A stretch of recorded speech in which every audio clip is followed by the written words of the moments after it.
Greetings, everybody. Welcome to another workshop at Remainders Creative Reuse in Pasadena.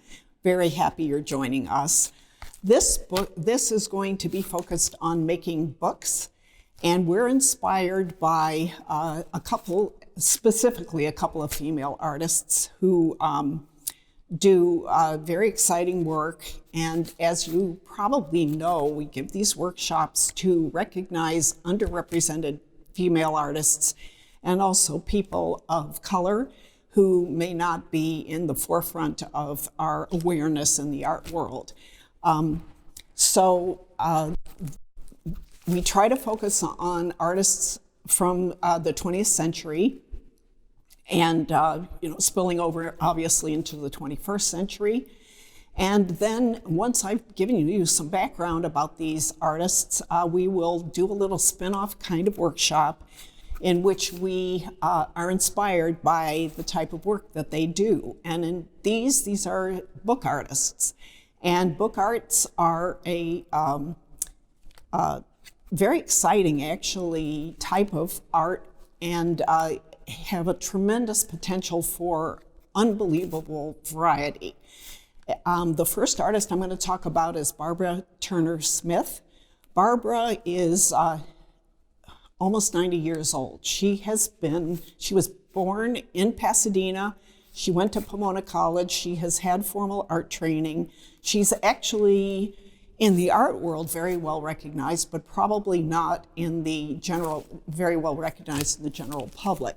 But she's been very prolific. She started her work after she sort of had an identity crisis, being forced into being a housewife with 3 children in the late 60s, and then found her artistic calling in making books. She had been keeping journals for a long time in which she put her art and collaging, and she may be the mother of art journaling as we know it today. I think she is one of the first people who did that sort of thing. Of course, Da Vinci did too, and keeping a journal with illustrations and your own art in it is something people have been doing forever.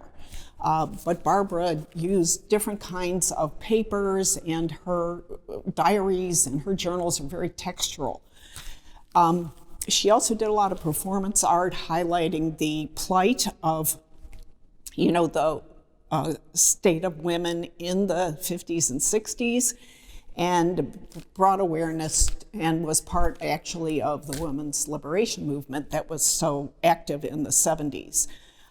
The other book artist I'm going to talk about is Dorothy Gannock. Now, Dorothy was born in Greece, and when she was 10, she moved to the United States and has been living in New Jersey.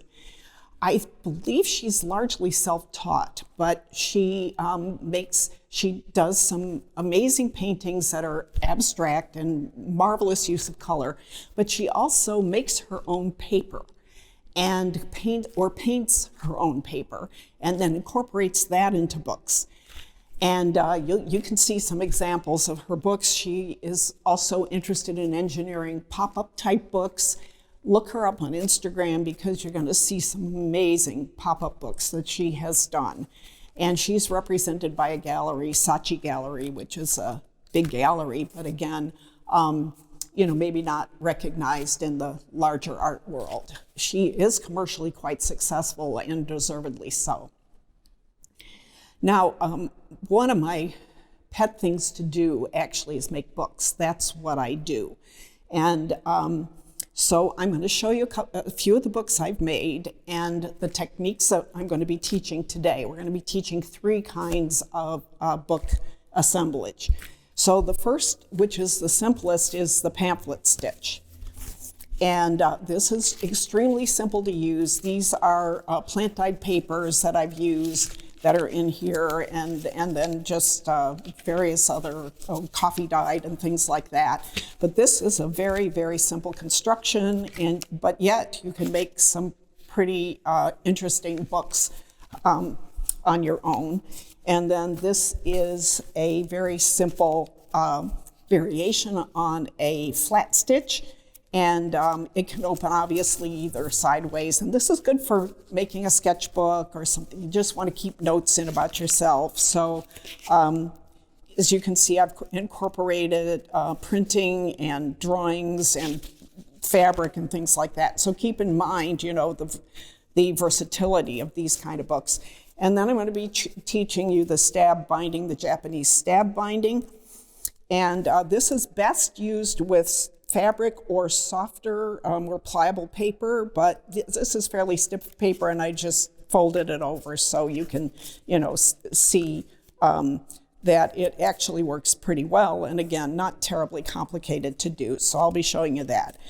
In your kit, you will be receiving various kinds of paper. And I think it's great fun to make books with all kinds of different paper. I have brought some, you know, plain paper to make books with so that you can actually see what I'm doing when I'm making the books. You also get a tapestry needle, if I can find, oh, here it is. You're going to get a tapestry needle with a very big eye and a dull point. And you're going to be getting some embroidery floss. And we'll probably include a couple of different colors and a much bigger variety of paper than what you got here in your kits. What you're going to need to supply is something to make the holes. Now, an awl is the easiest thing. You can buy cheap ones at the hardware store, but you don't need that. You can also use a nail. And you can just take a nail. It should be not too big, not too small. And you can just hold it and make your holes by hammering. And that works fine. So you don't have to go out and buy an awl right away. You should decide whether you actually like doing this kind of technique. You're gonna need a ruler. Now, all of these require some measuring. And you know, any kind of ruler is fine. A metal-edged ruler is nice because you can tear against the metal edge, but you actually don't even need a metal edge to tear. You're going to need a candle, and that's going to be to wax your embroidery floss so that it ties more, it makes a more sturdy tie, and it holds its form better, so, and it goes through the holes better. So a candle, or you can buy beeswax that's specifically for waxing thread, but candles work great, believe me. And then I like to have a little brush and then a little container of water also. That helps in tearing paper, and I'm going to show you about that too. Okay, so we're going to start with a pamphlet stitch. This is kind of sturdy paper that I happen to have plant dyed, and I'm going to use that for my cover. And I need to tell you about the elements of a book. A book has folios, which are the specific pages, folded in half. And then if you stack folios together, you get a signature. Okay, so we're gonna make a single signature book here. Now, also what I find very fun, so then you nest the folios together. These are coffee stained handmade paper. I got the handmade paper here at Remainders. So you stack the folios together to make a signature. I think it's kind of fun if they're slightly different sizes. Also, if it's not, it doesn't go all the way around, so what? I kind of like how that is. Gives you a little variety inside your book. And then let me just show you something else. So I would like to tear this. I like torn edges, by the way, personally. But if you like cut edges, that's fine too, just whatever your preference, but I like what torn edges do. So I am going to cut this to fit inside my cover, more or less. And an easy way to do that is to dip a brush in water and go down the fold, wet the fold. And this gives you a nice decal edge, especially on handmade paper. And then maybe fold it back and forth a little bit. Add some more water. It's good to have it good and wet. And now I don't really need the ruler for that. I'm just going to start up here, make a little tear, and then tear away like so. And then let's see if this is going to be the right width. Not really. So this is a fun thing to do, is fold one of these over and then fold it in half. And that adds a little, you know, extra something to your signature as well. So you're going to have, you know, this little business going on, and you can play with that. It's really fun to do that way. Okay, so I don't want to make this too fat, and I'm not quite sure I want my cover to be quite so big. So I'm going to fix that. I'm going to fold this over like so. And you know what I'm going to do? I am just going to leave it like that. I'm just going to leave it like that. I'm not going to have a little pocket or something like that. I'm going to take my scissors or my awl or something and just flatten it out like that. I'm going to leave it like that for now, I think. Yeah, why not? Why not? That'll be kind of fun, having that little bit of pocket in there. And then if you want, you know, you can run some stitching, either hand stitching or even machine stitching, you know. You can machine stitch on paper, no problem. It works great, adds another little bit of interest. So you can take this to your sewing machine, or you can do by hand. You can poke little holes in it, like so, it'll guide your, you know, your thread like this, okay? And then it'll be a lot easier for you to sew if you do that. And to me, you know, the more uneven it is, you know, it shows the hand of the artist. That's a nice thing, to show the hand of the artist, okay? So then that way you can just sew no problem, just a running stitch, and make your little pockets, and then you can stick stuff in there and, you know, just add another element to your book. Okay, yeah, so I didn't tell you what you also should be supplying is some large paper clips. Believe me, Remainders has a ton of these, so if you don't have any and you want them added to your kit, I don't think that's going to be a problem. You might just make a little note of that. And then these clamps are nice for heavier stuff. For this one, these larger paper clips are going to be fine. So I really recommend just eyeballing this kind of thing.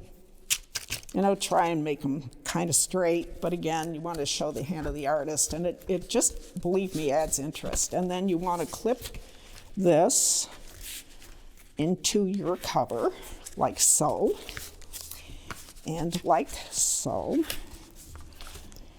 so that when you make your holes for your stitching, nothing's going to shift more than it should.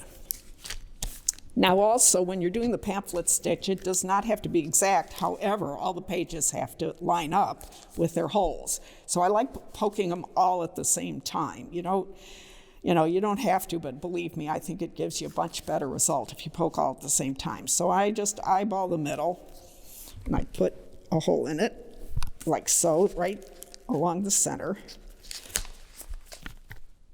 Okay. And then I eyeball over here, and this is about 1.5 inches away, doesn't really matter. Go down here. And then I do about the same amount over here. And I'm ruining my other paper, but that's okay. All right, so that's that.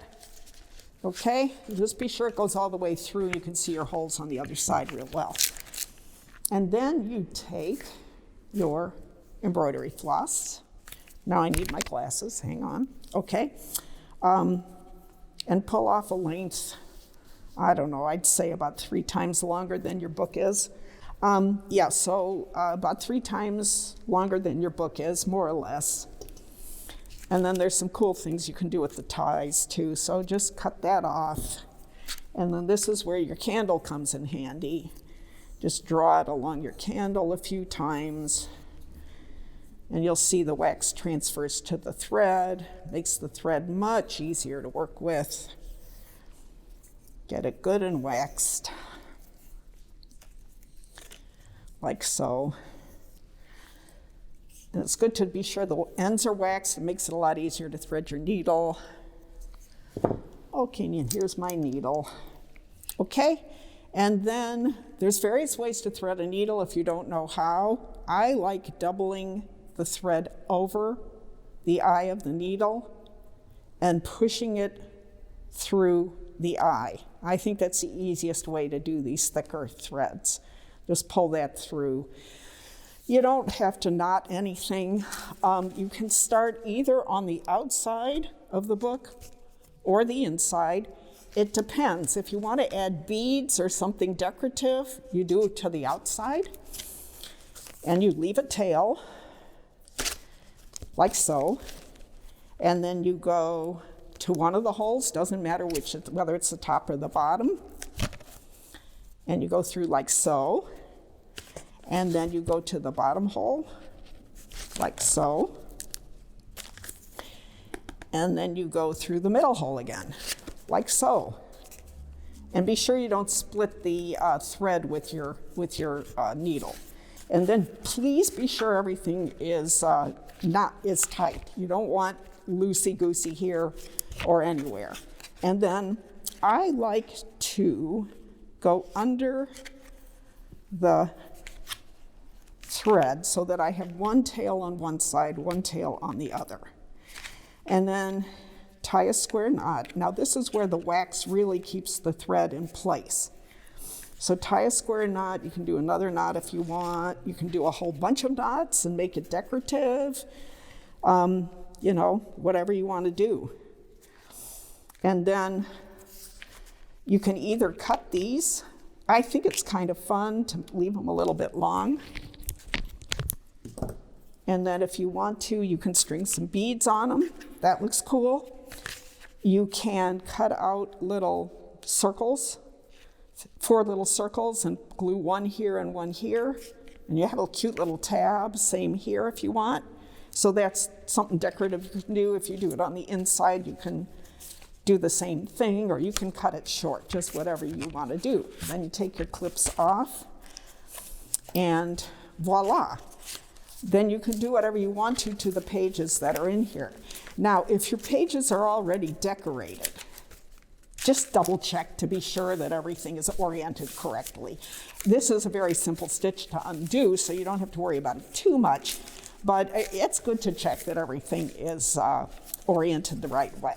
And then you can go ahead and stitch up your little, flaps here if you want, and then just have at it to make this your own.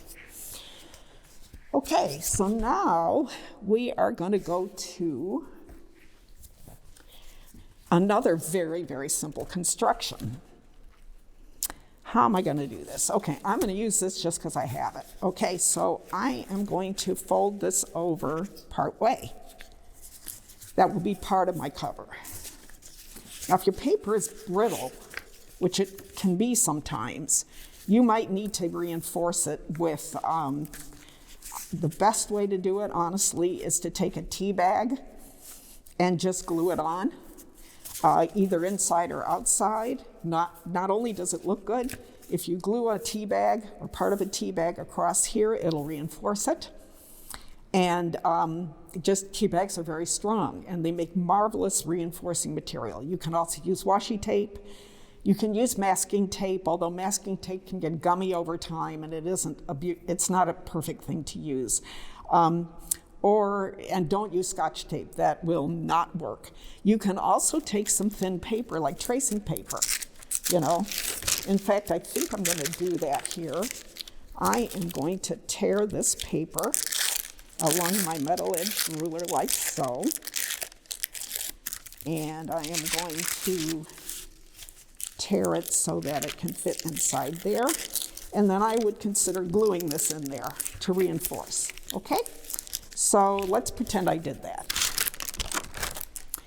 And then we're going to take some cool papers of various kinds. This is an old ledger that's, I just love old ledgers. You can keep your eyes out for them in various places. People sell them. I'm going to cut it to fit inside this thing. And this is old paper, so it's a little bit brittle, very easy to tear. And again, I like torn edges, so, you know, this is cool. And then I'm just going to set it in here, and I'm going to tear this to fit. And then I might take this cool bit and maybe glue it up here, you know, just whatever. Okay, so that's going to be one of our pages in there. And then, let's see, what else do I have? What else do I have? Where is it? Okay, oh yes, this avocado pit dyed paper. This is very cool. Take some of this and tear that to fit in there. Look at that great edge. Woohoo! Isn't that beautiful? And then I might fold that over just to give that a little extra strength, perhaps. And I have so much of this, I'll just make some more of them.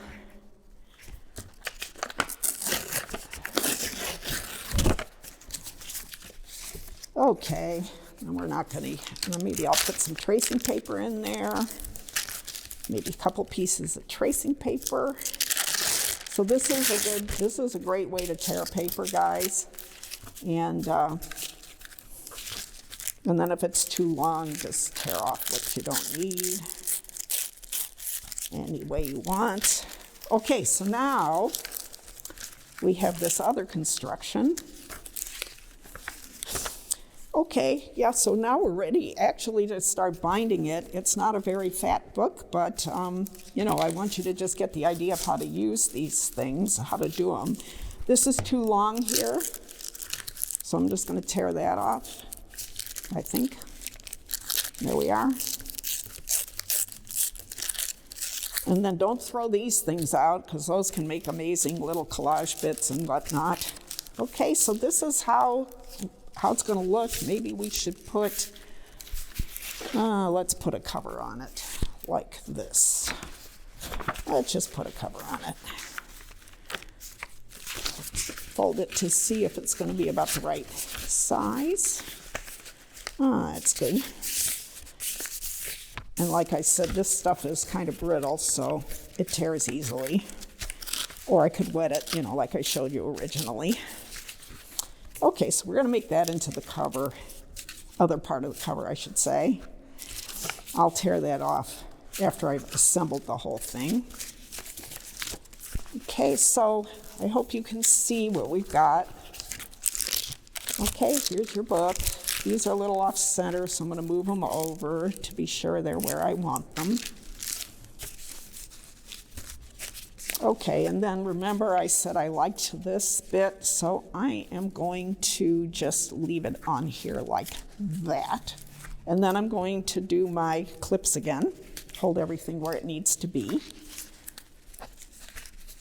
Okay, now this is super simple, so actually I'm gonna tear this off now so I kind of get an idea what I'm doing. Okay, so here's our little book, all right? Isn't that cute? And then you can do whatever you want in it, obviously, either before or after you make it. I did my faces book, you know, this one, I did all the faces ahead of time, and then, you know, a little thing I ran into is to be sure the faces are not blocked off by this, you know, flap here. So that's a little thing you gotta pay attention to. Okay, so here we are. Again, I think eyeballing is fine for this too. So we are going to put a hole here and a hole here, like so. Okay, there we are then, just like that. Be sure it goes through the other side, and you can actually turn it over and expand the hole a little bit this way. Remember, you can do this with a nail. You just stick your nail where you want it. You might want to do pencil marks first. Some people actually do that. And then that'll make it easier for you to know where to, you know, stick your nail and then hammer it to make your hole. And that'll be plenty good for whatever, you know, you need.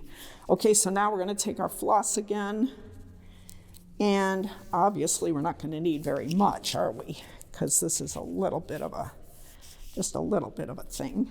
So, like so. And you might want to leave enough so you can tie a bow or whatever, some decorative thing. You could put beads on it again, pieces of paper, run it over your candle a few times, get it good and waxed so that the knot holds better. That's why we do this. One reason we do it. It's also easier just to get it through the paper. Okay, and then remember I fold it over the eye like this, pull it off, stick it right into the eye, pull it through. Okay, now on this one you want to start from the front. So we're going to do that. Go through the front, leave a tail, go through the back,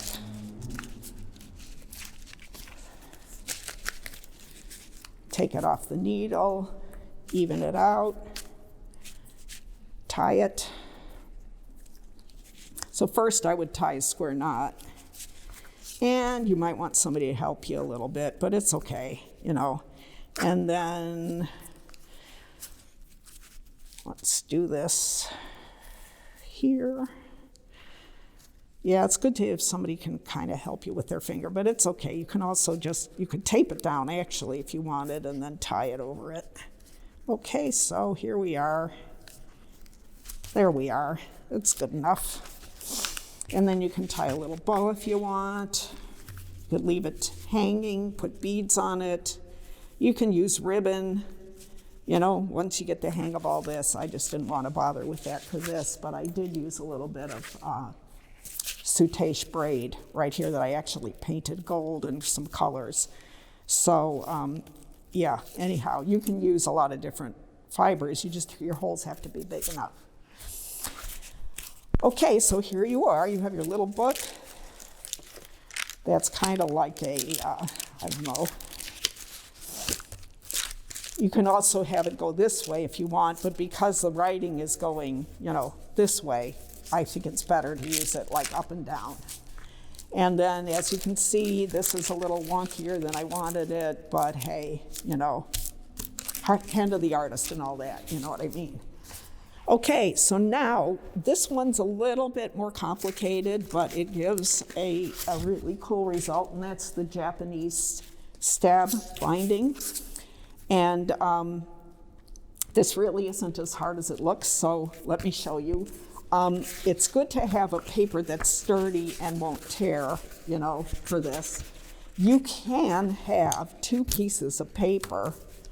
It doesn't have to be folded. In fact, I like it better if it isn't folded. So let's go ahead and tear this. I'm actually going to measure. You guys, I'm going to measure. This is 4 inches. Oh, I need a pencil. I have a pencil over there somewhere. Could you? Sure. Thanks. Thank you. Good. All right. Okay, so I'm going to measure, and let's just say 4 inches because that looks like it's going to fit on there. So 4 inches here, and then I am going to wet it so I can get my fold, like so. Do my 4 inches. Then I'm going to fold this a couple times to make it really easy to tear. Start at the top, pull away. And there you go. Okay, and we're going to do another 4 incher right here. This is the back cover, like so. And then again, same thing. Go along it with my wet brush. Make it more or less straight. One thing I really like about this is in a way, I'm a perfectionist, but then in a way, I really like to be just whatever. So this is really freeing to work this way. Okay, so here's your other cover. And then you decide what do you want for the front, what do you want for the back. This is more interesting. This is equally interesting. So I think I'll make this the back and this the front, like so. Okay, so there are your covers. And then, same like we did before, you just tear some pieces of paper to fit inside. Now these don't have to be folded, okay? These can be single sheets like we had for this book. We had single sheets. So that's a really easy construction. And I'm just gonna make them approximately the right size. And we're gonna have a couple of those because I have it. And then this one's a little smaller, but again, that's kind of fun. The only problem is I might not capture all of the paper with the holes, but I'm gonna risk it. And then we have this beautiful paper that is the right width, so we're just gonna make it the right length. I believe that was whatever this is. So I'm gonna put the cover a little bit past the paper itself, because I want the paper to be a little smaller than the cover, okay? Then I'm just gonna take my brush like this. Oop. Okay, and then tear it.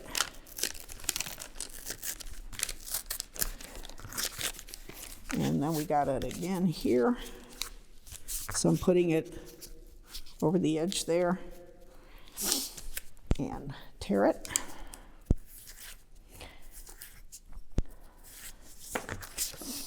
Okay, so you get the idea.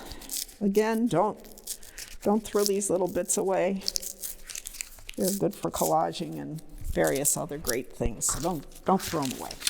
Okay, and then do I have this in here? Not yet. So I'm going to use my cover for my template. And so, and like so, more or less. I'm going to tear. I'm going to use my ruler for this. There we are. And over here. By the way, this paper is dyed with avocado pits and skins. And there are recipes for avocado dyeing paper and fabric online. And it's a real fun thing to do, and it's great in avocado season. So keep that in mind if you're tempted to throw away your avocados or something. Okay, so now look at this, how I have more design here than over here. So I'm going to do my stab binding on this side just because I don't want to cover that up. That's just my personal preference. And then the other thing is I love this coffee stained edge, so I want that to show more. So I'm going to put it there like that. So these are little decisions you make when you're doing your book. And then I kind of like this, so I'm going to do that. Okay, now, all right, you have your book ready to go. So again, clip. This you got to measure, okay, with the Japanese stab binding. And then you got to decide, do I want to do 3, or do I want to do 5, or do I want to do 4? It's good to do an odd number. It tends to work out better as far as meeting in the middle. So I'm going to do 3 like I did on this one. And let's just look at this for a second. You can see that this is about 1/4 of an inch in, but it's a smaller book. So I'm going to do this 1/2 an inch in. And I'm going to make a really light line here to help me. And then what I like to do, this is 4 inches. So what I like to do is 2 is in the middle, and then about 1/2 inch, well, that's not 1/2 inch, 1/2 inch from the end.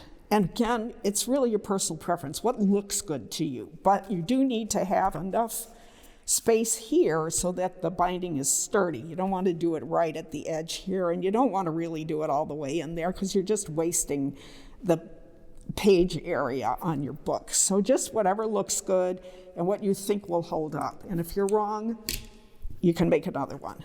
So, and use your papers for something else. So again, we do our stabbing, or you take your nail and hammer it in on your pencil marks. Stab, stab, stab, and stab, and then turn it over so that you can, enlarge them a little bit, make them a little easier to work with. here, if I can do this and not, all right, there we are. And again, right here, like so.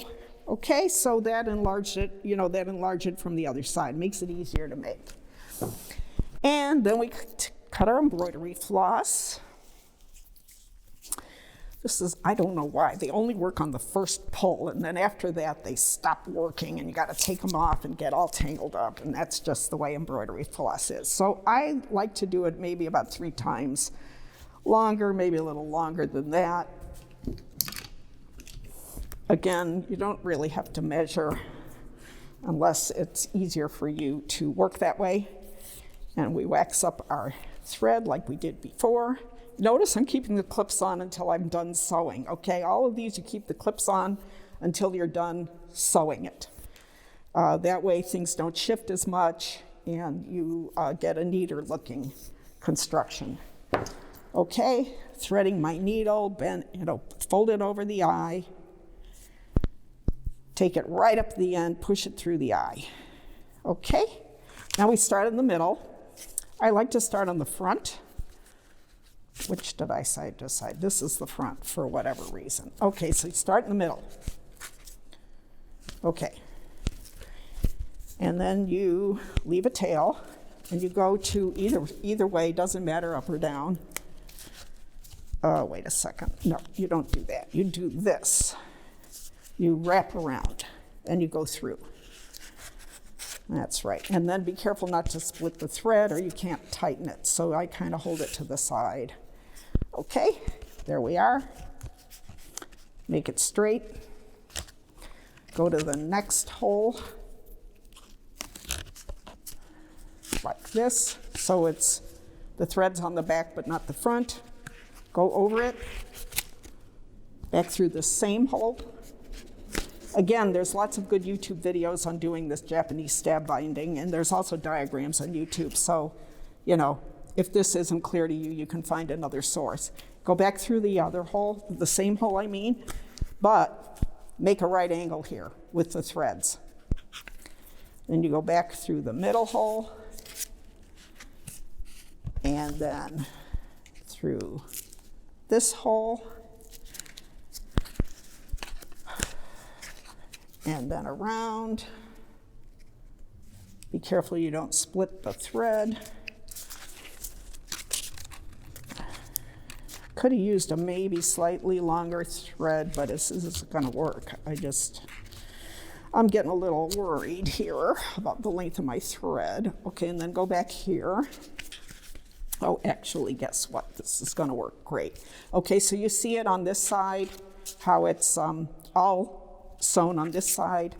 We have just to cover this space here. So again, kind of like we did with the pamphlet stitch, maybe go around this a couple times like so, just to keep it in place. Take your needle off, make your square knot.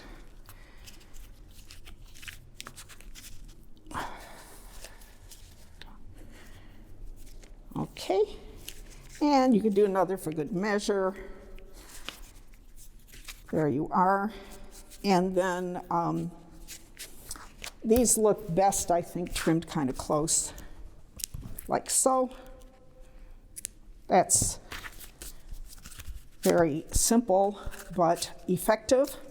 So there you have your little book,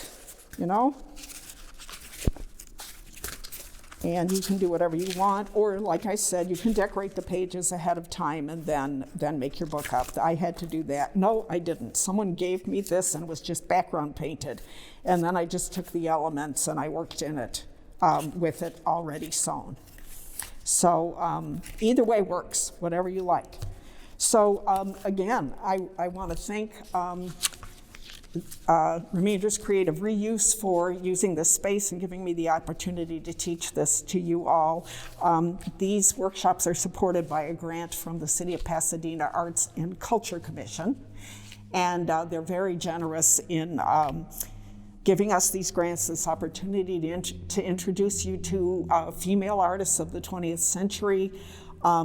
and artists that may be less well recognized, so that you can be inspired by their work and also learn a technique that hopefully you'll be able to incorporate into your own art and self-expression.